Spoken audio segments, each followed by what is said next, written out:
C'est quoi un bon design ? Question complexe, je sais, mais dans cette vidéo, il est vraiment important qu'on prenne une minute ou deux, histoire de poser les bases. On peut penser qu'un bon design, c'est quelque chose de subjectif, que ça a trait au côté esthétique de quelque chose. C'est peut-être vrai dans l'abstraction artistique, et encore, mais en matière de design industriel, dans la pratique qui consiste à mettre au point des objets qui vont être utilisés par d'autres êtres humains, il y a des codes, des principes théoriques qui ont élevé le design au rang de science. Les principes les plus populaires sont ceux de Dieter Rams, et oui, je vais essayer de bien le prononcer dans cette vidéo, qui est le designer emblématique de chez Braun. Vous ne le connaissez peut-être pas, et pourtant son travail a façonné la forme d'un nombre colossal d'objets du XXe siècle qu'on utilise encore aujourd'hui, et bien entendu il a influencé un grand nombre de designers du XXIe, ne citons que Johnny Ive d'Apple pour ne parler que de lui. Selon lui, un bon design répond à 9 principes. Selon lui, un bon design est innovant, oui j'ai pris des notes, j'allais pas l'apprendre par cœur, un bon design rend un produit utile, un bon design est esthétique, un bon design rend un produit compréhensible,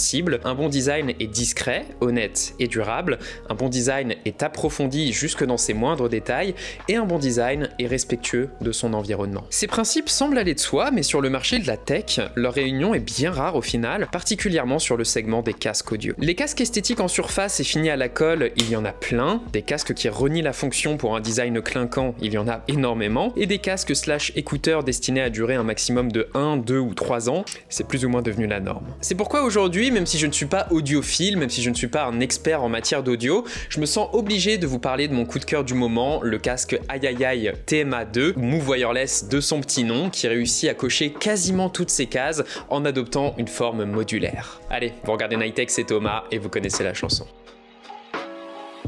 Tout d'abord, Ayayay est une marque danoise spécialisée dans l'audio haut de gamme qui s'illustre avec son concept de casque modulaire, personnalisable et ô combien soigné, ici dans sa déclinaison Move Wireless. Ce concept est simplement génial, non seulement ça garantit à ce casque une durée de vie virtuellement infinie, puisqu'en cas de problème ou d'obsolescence, vous remplacez la pièce et non pas le casque, mais en plus c'est super pratique au quotidien. Vous êtes chez vous ou bien au bureau en train de bosser? Parfait! Équipez votre casque des écouteurs supra-auriculaires, confortables et bien isolants. Vous voulez porter votre casque sur votre trajet à pied ou en métro jusqu'au travail? Passez aux écouteurs supra-auriculaires, plus compacts, discrets, qui vous permettent de rester davantage connecté au monde qui vous entoure et qui se portent très bien autour du cou. C'est donc plutôt pratique. Ce soin au design n'est d'ailleurs pas que de façade, bien qu'entièrement en plastique au revêtement doux et mat, avec des lignes épurées juste magnifiques par ailleurs, ce casque c'est clairement un rêve pour un minimaliste, et ce casque inspire également confiance. Vous pouvez l'étirer, tordre l'arceau, en faire un petit peu ce que vous voulez, pas de craquement, pas de souci à l'horizon. Et de toute façon, si craquement il y avait, vous pourriez en un tour de main changer la pièce incriminée. C'est génial, d'autant que ce TMA2 ne tombe pas dans les travers qu'ont pu avoir beaucoup de projets de design, il n'en oublie pas la fonction, et tant mieux j'ai envie de dire, étant donné que c'est quand même une marque spécialisée dans l'audio. Sur cette déclinaison Move Wireless à 230 €, qui est plus ou moins le milieu de gamme chez Ayayay, le rendu est assez flatteur, les basses sont proprement mises en avant, les aigus ne saturent jamais, merci mon dieu, le volume est d'ailleurs plutôt généreux, et tous les genres musicaux passent bien en fait, des accents agressifs de System of a Down, au sound design soigné et léché de Noisia. Et mon dieu,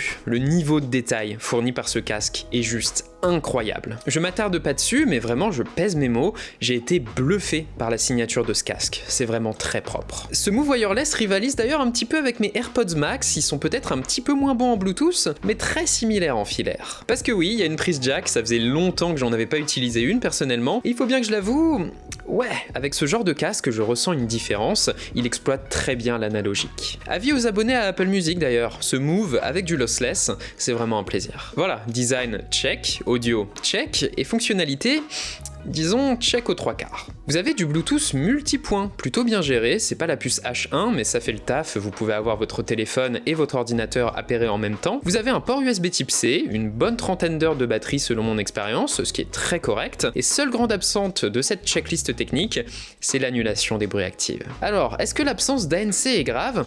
Dans la pratique, je sais pas, ça dépend vraiment de qui vous êtes. Je pense que le parti pris d'Ayayay, c'est de dire qu'en choisissant les bons écouteurs, vous pouvez vous isoler un minimum de toute façon, ce qui est vrai, mais voilà, c'est quand même pas l'annulation des bruits actifs qu'on peut avoir sur des AirPods Max ou des Bose QC35. Ça peut se comprendre, mais le truc c'est que malheureusement, si vous êtes comme moi, au moment d'acheter un casque dans cette gamme de prix, et là vous entendez pas d'annulation de bruits actifs et vous vous dites que non, c'est mort. Enfin voilà, la checklist technique que j'avais définie n'est pas cochée, donc je dois passer à un autre modèle de casque. C'est un trait typique du comportement d'achat qu'on peut avoir en tant que technophile, ça m'arrive très souvent personnellement, on a un petit peu tendance à brouiller les cartes entre ce dont on a besoin et les espèces d'exigences techniques qu'on s'est érigées nous-mêmes. On a tendance à croire que plus c'est forcément mieux, alors qu'en matière de casque audio, j'aurais tendance à dire que c'est pas forcément ce qu'il y a de plus judicieux. J'aurais donc deux questions à vous poser. La première, c'est est-ce que vous valorisez l'annulation des bruits actifs davantage qu'un casque que vous pourrez upgrade à l'envie et à l'infini, ce qui est totalement possible en fonction de votre style de vie. Et la deuxième, c'est